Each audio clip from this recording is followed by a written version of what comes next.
Rosary with a tribe in China. If anyone has read the historical novel La Main Gauche de Dieu, which roughly translates to the left arm of God, they will know the following very rare story. American pilot Lieutenant Donald was ordered to join the Air Force to go to China to help the Allies to fight against Mao Zedong's army. He piloted a bomber plane.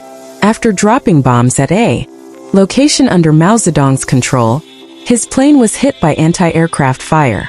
Knowing that he would have to land at a very dangerous location, full of militia and guerrillas, he would be captured or killed. No matter the cost, Donald had to fly very far to land in a deserted forest, hoping to escape the militia and guerrillas. As soon as he landed, the plane caught fire. He jumped out of the plane, quickly grabbed his personal luggage, ran straight into the deep forest, and kept walking. Until he reached a deserted place, he saw the body of a Western priest.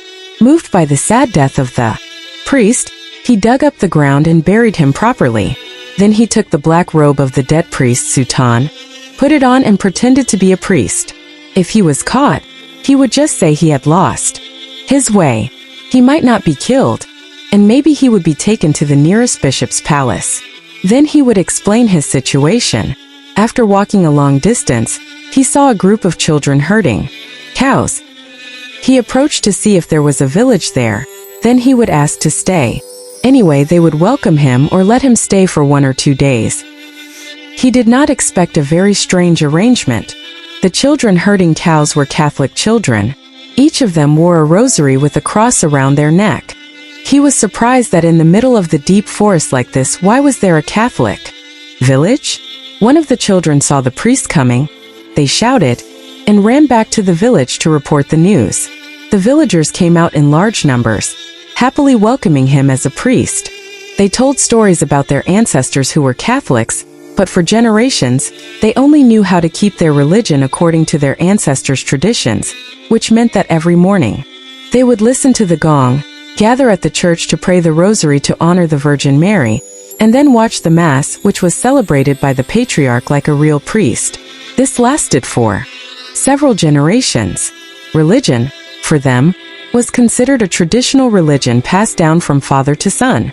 Everyone wore a rosary and a cross, proving that they were Catholics. The surrounding tribes also knew this and lived together in harmony, like brothers in the same area, and even protected each other when bandits came. Reluctantly, he had to become a priest in this special situation. He showed himself to be moral, upright, and serious, acting like a real priest. Because he had been an altar boy when he was young, he knew the rituals and sacraments.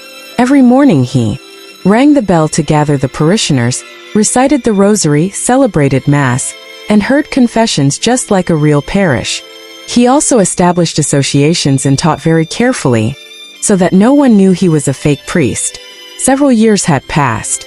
Because he was a pilot lieutenant, not a real priest, he was sometimes tempted, seeing the beautiful wildflowers, evoking romantic feelings.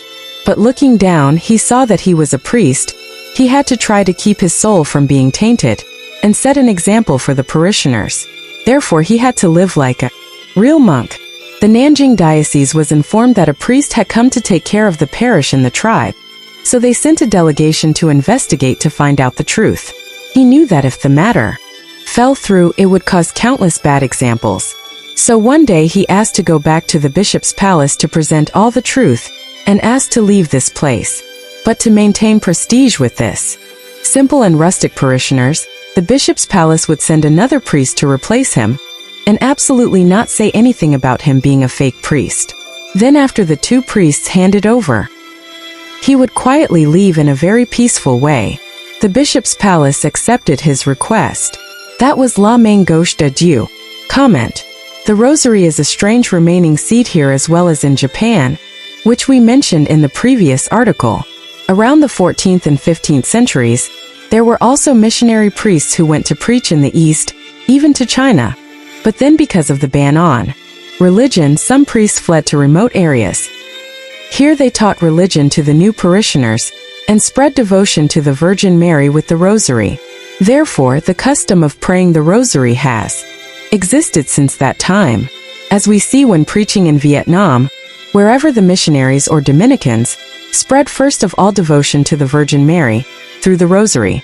Therefore, it is not surprising that the Catholics in this tribe only know how to pray the Rosary, which is true to that period. Sparkle's invitation to pray and share. May God, through the intercession of the Virgin Mary, pour out many blessings upon you and your family. If this story brings you faith and hope, please subscribe to the channel, share the video, and leave a comment as our common prayer. Together, let us spread love and